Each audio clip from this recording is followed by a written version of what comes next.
UFC 300 was absolutely legendary. What a card it was. You know, not a great night for me in terms of picks. A lot of crazy upsets. I mean, not a lot of crazy upsets, but a lot of fights where I was really confident on that didn't really go my way.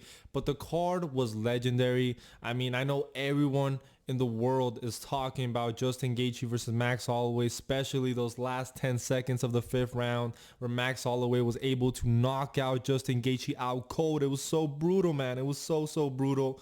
But let's talk about the main event first. Jamal Hill versus Alex Pereira.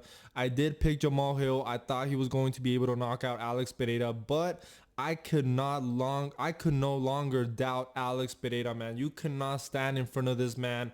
Alex Pereira looked absolutely phenomenal. You really cannot make any excuses for Jamal Hill. It wasn't because of a leg injury. That could have happened if he fought Alex Pereira after Glover Teixeira. You know what I'm saying? So you really cannot make any excuses for Jamal Hill. And in my opinion, he wasn't fighting all that bad in this fight. Look, the fight was very short, but I don't think Jamal Hill... I mean, I think he did a bad job of letting Alex Pereira pressure him. But it's like, I mean, how can you stop Alex Pereira pressure you if you're not really landing anything clean? So Jamal Hill wasn't really able to land anything clean. He came out as a southpaw, landed like a right hook. I believe that's all he landed, but really didn't do much to Alex Pereira. You know, I felt like he was kind of waiting. He let himself slowly get pressured up against the cage, where that's where Alex Pereira is at his most dangerous. When Alex Pereira is pressuring you, that's where he's really dangerous. I mean, we saw what he did to Adesanya in that first fight when he had Adesanya up against the cage. I know in the rematch, Adesanya was able to counter him, but Jamal Hill doesn't have the speed or the technique that Adesanya has with his counter striking. So Alex Pereira was able to land that left hook and knock out Jamal Hill with ground and pound shots. It was so dirty, man. Especially when Jamal Hill landed like that nut shot, and then Alex Pereira told the ref, like, no, don't stop the fight. Let me cook. Let me cook. And he absolutely cooked Jamal Hill.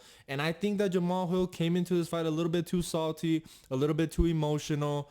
And, you know, this could have still happened, but I don't know, man. Jamal Hill was acting weird. Look, I know that he's this person outside the cage, but he typically doesn't go into fights like this. I know this is the biggest fight of his career. You know, there wasn't really a lot of hype going into that Glover Teixeira fight or his fight against, you know, at the Apex versus Thiago Santos or Johnny Walker. So this really was the biggest fight in Jamal Hill's career. So I don't know if maybe that was too much. The fact that he hadn't fought in a minute and then you're facing an amazing striker. So no excuses for Jamal Hill here. I think Alex Pereira's improving. I could not pick anyone that only depends on their striking to beat Alex Pereira. It's going to have to be somebody that is able to mix it up, that's going to be able to beat Alex Pereira, because I think Alex Pereira, honestly, he's getting a lot more confident. We saw that his powers translates to 205. And to be totally honest with you, Yuri Prochazka did better against Alex Pereira than Jamal Hill, which is absolutely crazy. Maybe because Yuri is so unorthodox and, you know, so funky, which we're going to talk about Yuri Prochazka as well. But such an impressive performance for Alex Pereira. Look, I can no longer doubt this man. He's truly the best guy at 205. And his resume, his resume is absolutely incredible. I mean, he has wins over Jan, over Yuri Prochazka, Jamal Hill, Adesanya, Sean Strickland. Like, wow. If Alex Pereira is able to beat Magomed Ankalaev and knock him out, because you don't want to stand with Alex Pereira, so Magomed is obviously going to have to take him down to the mat. Alex Pereira might be one of the greatest fighters of all time, man. Maybe not top 5, but for sure top 10. Like, Alex Pereira is absolutely incredible. All respect to him. I thought Jamal Hill was going to be able to, you know, survive, do a little bit better, but he got caught with a clean left hook. And if anybody gets hit by that, you're going out, and Jamal Hill went out. Look, I know he had never been dropped or knocked out, but you had never faced anyone like Alex Pereira. So credit to Alex Pereira. I kind of feel stupid in hindsight because I knew that Alex Pereira was a logical pick. You know, Jamal Hill was coming off a long layoff. He had never fought a striker like Alex Pereira. Pereira had been more active. You know, his power translated. He's a better kickboxer. But I thought Jamal Hill was going to be able to win, but no, it didn't really turn out that way. So let's move on to Gaethje versus Holloway. I'll talk about Yang Weili versus Yang Yanan, but let's talk about Gaethje versus Max Holloway. Wow, man. And this might be a little bit controversial. The fight wasn't all that.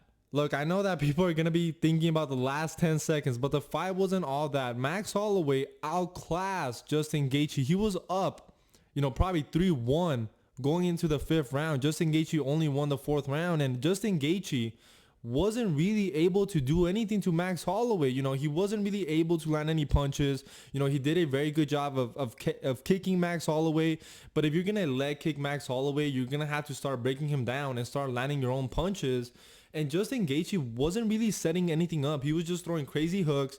But it's all credit to Max Holloway and his footwork and his composure, his kickboxing. He had a great game plan going into this fight. He noticed that Justin Gaethje kept ducking his head, and he would land his spinning kick to the body. We saw how he broke his nose in that at the end of that 1st round. And to be totally honest with you guys, after that 1st round, I was like, you know what?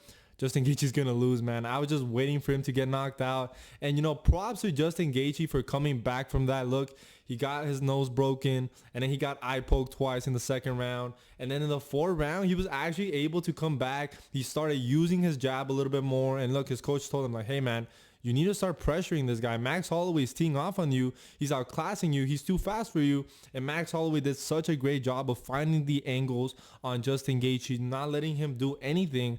And to be totally honest with you guys, if this fight wouldn't have had the last 10 seconds, I don't think it would have been like the craziest fight ever. It would have been just like, wow, Max Holloway masterclass. But because Max Holloway baited it in to fight in the pocket in the phone booth in those last 10 seconds and was able to knock out Justin Gaethje out cold, man. It was so brutal. That is why this fight is legendary, and that is why people are going to remember those last 10 seconds. But Max Holloway, he had such an incredible performance. It wasn't like, you know, the fight was like that, like all the 5 rounds. Like, it wasn't like it was a phone booth all 5 rounds. It was a very technical fight. Max Holloway was basically outclassing Justin Gaethje. Justin Gaethje wasn't really able to land enough or consistently to really like land significant damage on Max Holloway. You know what I'm saying? So Max Holloway had an incredible performance, and I'm glad, man. I'm glad he had this kind of performance because, you know, this fight, when it first got announced, there was a lot of controversy, right? We all thought Max Holloway was going to get schooled. Justin Gaethje looks at his best. Personally, guys, I was wrong about Max Holloway. I thought, you know what? I feel like he's slowly declining. I saw Korean Zombie land on him. I saw Arnold Allen land on him. And I thought, you know what? If Justin Gaethje is able to fight behind his jab and really land those combinations, I feel like Max Holloway is going to have a hard time. But no, Max Holloway came in sharp, he came in fast, he came in focused, and he was able to finish Justin Gaethje at the end of the 5th round. And I'm going to be making a video about what should be next for Max Holloway. Should it be the title shot? Should it be possibly the winner of Michael Chandler versus Conor McGregor? But we'll see, man. But what an incredible performance for Max Holloway. He was definitely the fighter of the card. What an incredible performance. And man, I feel really bad for Justin Gaethje because he just lost everything. He lost his title shot, his plays. I mean, he got absolutely knocked out cold. He got folded, and it's so brutal. It's epic for Max Holloway, brutal for Justin Gaethje. That's MMA, that's the sport. But wow, oh wow. Now let's talk about the fight that kind of broke me. Charles Oliveira versus Arman Tsarukyan. Credit to Arman Tsarukyan. I got my pick wrong, but I will say my breakdown was incredible. My breakdown was absolutely incredible. I brought up the way Arman Tsarukyan was going to win this fight if he won this fight. Obviously, I did not pick him to win this fight, but I said, look, if Arman Tsarukyan wins this fight, it's going to be with top control. It's going to be with his grappling, with not letting Charles Oliveira do anything from his back. And that's exactly what happened, because a lot of you guys that did pick Arman Tsarukyan, you guys want to come back and try to clown me. But you picked him to knock out Charles Oliveira. You said, no, he's going to beat him on the feet and blah, blah, blah. He's going to knock him out. He has this crazy power. And I told you, no, Charles Oliveira is the better striker. The problem was that I told you guys in my breakdown, Charles Oliveira is going to need to win this fight on the feet. If he's not able to have success on the feet, he's not going to win this fight. And that's exactly what happened. Charles Oliveira, he was a bit hesitant on the feet. He did land a pretty good right hand, but it wasn't enough to keep Arman Tsarukyan off him. And if anything, Arman Tsarukyan was the one pressuring Charles Oliveira, landing his jab, landing his right hook, landing his left hook, landing an axe kick in that 2nd round. And if Charles Oliveira wasn't going to be able to win on the feet, I didn't see him winning this fight. And Arman Tsarukyan showed that he's elite, man. He truly is elite. I knew this guy was elite. I just thought, you know what? If Charles Oliveira is able to hurt him on the feet, if he's able to pressure him and really land good shots, I think he could beat Armin Tsarukyan, and I still believe that. I still believe that if Charles Oliveira would have came out better in terms of his striking, better shot selection, he could have beat Armin Tsarukyan. And I don't understand how Charles Oliveira did not know that you cannot go to the ground with Armin Tsarukyan. Like, this guy's a different level. He's not your Dustin Poirier. He's not Justin Gaethje. He's not Michael Chandler. Armin Tsarukyan is an amazing freestyle wrestler. And I even told you guys in my breakdown, I would not be surprised if Armin Tsarukyan has more success with the grappling than Islam Makhachev did. And that's exactly what Armin Tsarukyan showed. In that second round, he was landing pretty nasty elbows on Charles Oliveira. I even thought maybe they're going to stop the fight here. He's going to get a ground and pound TKO. But no, man, Charles Oliveira is very durable. Props to Armin Tsarukyan as well. He was in a pretty nasty guillotine in that first round, and he was able to survive. And Armin Tsarukyan is a very, very hungry guy, man. And I was worried for Charles Oliveira this fight week because, you know, I was watching these interviews. Charles Oliveira was talking about how happy he is in his career and how he's won in life. And I was just like, that's great, man. It's great that Charles Oliveira is grateful for where he's at in his life. But I felt like, you know what, maybe that's not the best mindset to go into this fight when you're facing a young contender who has everything to gain, who's only thinking about the title shot while you're celebrating and reflecting of how well your life is going. That's not the best mindset going into the fight. And Armin Tsarukyan showed that he's the real deal. I'm so happy for him. I'm really, truly a fan of Armin Tsarukyan. I love Charles Oliveira, but I just felt like he made the same old mistakes that he always does. He's not really improving his game. And in my opinion, like I said in my video, if Charles Oliveira is not able to get him out of there on the feet or be able to drop him, he's not going to be able to submit him, and he's not going to be able to finish him. In my opinion, Charles Oliveira was always going to win or lose this fight on the feet. He didn't necessarily lose on the feet, but he didn't really land anything on Armin Tsarukyan to earn his respect. And I knew that Armin Tsarukyan was way too aware on the ground to get submitted by Charles Oliveira. And Armin Tsarukyan's takedowns, his single double legs, are way too fast for Charles Oliveira to, you know, always get a guillotine. So Armin Tsarukyan did exactly what I thought he was going to do. Did I think he was going to win? No, I thought Charles Oliveira was going to be able to knock him out. But if Armin Tsarukyan won, it was going to be like this. It was still a very competitive fight. I saw people say, oh, Charles Oliveira should have gotten the decision. He won the third round. Guys, no. As the biggest Charles Oliveira fan, Armin Tsarukyan won that fight clearly. 29-28. Maybe you could even argue 30-27, but I gave Charles Oliveira the first round. But Armin Tsarukyan dominated the second round. The third round, he dominated besides that last like 40 seconds. Armin Tsarukyan is the real deal, man. And Armin Tsarukyan deserves the title shot against Islam or against Poirier. We'll see what ends up happening because you never know in this game. Probably Islam Makhachev is going to win that fight. He deserves a title shot in Abu Dhabi or in Madison Square Garden against Islam Makhachev. I'm happy for Armin Tsarukyan. I thought Charles Oliveira could have won this fight. It was just bad strategy. You know, the fact that I thought he was going to be a little bit more confident on the feet. I don't know if he was a bit hesitant because Armin Tsarukyan had just knocked out Beneil Dariush, but I felt like he was a bit too hesitant on the feet against Armin Tsarukyan. And yeah, he was able to land here and there, but he didn't land consistently to really earn the respect of Armin Tsarukyan. So Armin Tsarukyan was able to pressure him, able to take him down. And once Armin Tsarukyan is on top of you, that's basically the round. You're not going to be able to get on top. And his ground and pound is so nasty. So I'm happy for Armin Tsarukyan. It is what it is. I'm sad for my boy Charles Oliveira. But, you know, he fought wrong. I mean, it's not over. You know, he didn't necessarily get finished. You know, I don't think Armin Tsarukyan did anything extravagant or incredible. This is the way I saw him winning if he was going to win. But he was able to execute it against a very dangerous Charles Oliveira. So he deserves all the credit. Now, let's move on to Yang Weili versus Zhang Jianan. This fight, I feel bad for this fight because this fight actually wasn't all that bad. The problem was that it was after Justin Gaethje versus Max Holloway, and I had an adrenaline dump, so I was just kind of watching this fight casually. But Zhang Jianan, man, the fact that, you know, she got basically submitted at the end of that first round, and then she was able to come back in the second, third round and really have success on the feet against Yang Weili. She was definitely the more technical, the better boxer, and even dropped Yang Weili like 2-3 times. It was absolutely incredible. I almost started rooting for Zhang Jianan because of how durable, how much she really wanted this fight. But her weakness has always been the grappling. And Yang Wei Li, she's a very well-rounded fighter. She's improved her grappling over her last couple of fights. And man, she was able to take down Yang Jianan, control her on the ground, especially in that fourth and fifth round. But Yang Jianan looked pretty decent on the feet. It sucks for her. It could have been cool if she maybe knocked out Yang Wei Li. It looked like the fight was going in that direction in the middle of the fight, but Yang Wei Li was able to adapt, get those takedowns. She has incredible cardio, so credit to Yang Wei Li. And still, now moving on to Bo Nickal versus Cody Brundage. It is what it is. This is kind of what we expected from Bo Nickal. Cody Brundage is Cody Brundage. There's really not much to say about this fight besides the fact that Bo Nickal needs to fight somebody higher in the rankings, somebody that is a better opponent than Cody Brundage. Now let's move on to probably one of my favorite fights on the card. Prochazka versus Alexander Rakic, man. Alexander Rakic was absolutely dominating. Prochazka was landing the better shots on the feet. The leg kicks were absolutely nasty. His hands, his 1-2 was landing on Prochazka.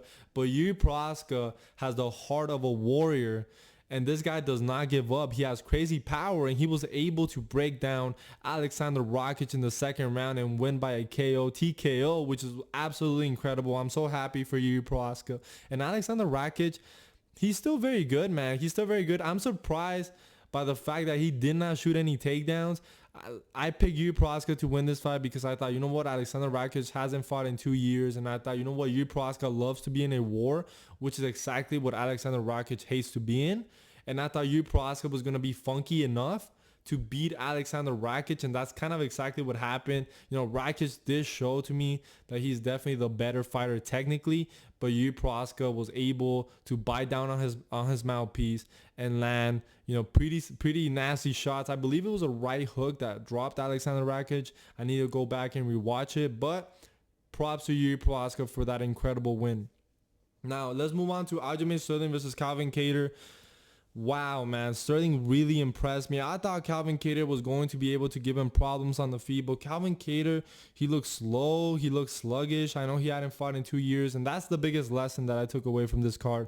Don't pick fighters off long layoffs coming off injuries. Not good picks, man. Not good picks. Not reliable because you don't know how they're going to come back. They might come back slower. And Aljamain Sterling looked, besides the fact that Calvin Kattar did not show up, he looked absolutely incredible. He looked strong. He was landing the better shots on the feet. He looked a lot faster. He was getting the takedowns at will. He was getting the control time. So even though it wasn't the most impressive or most entertaining fight on the card, what an incredible performance by Aljamain Sterling. Now, Kayla Harrison versus Holly Holm. Kayla Harrison looked absolutely incredible. She looked good on the feet. She was able to submit Holly Holm, and that's basically it. I kind of felt like Kayla Harrison was going to win this fight, and if Holly Holm wasn't really able to land anything on the feet significantly, she was going to get taken down. She is a bit older in her career. She's a tall, lengthy, kind of skating fighter. Kayla Harrison is definitely on the roids, has incredible judo, and was able to submit Holly Holm in the second round, which was amazing. Now moving on to Diego Lopez versus Sodiq Yusuff. Diego Lopez is able to knock out Sodiq Yusuff in the very first round. I felt like an idiot in this fight as well, man. I had Diego Lopez as my pick. Went back to watch some Sodiq Yusuff fights, and I was like, you know what? I feel like Sodiq Yusuff has a pretty good chance here. He's a pretty technical striker. He has pretty good striking defense. But Diego Lopez, man, his pressure, his power is the real deal. And the fact that he also has jiu-jitsu, man. Diego Lopez is the real deal in this division.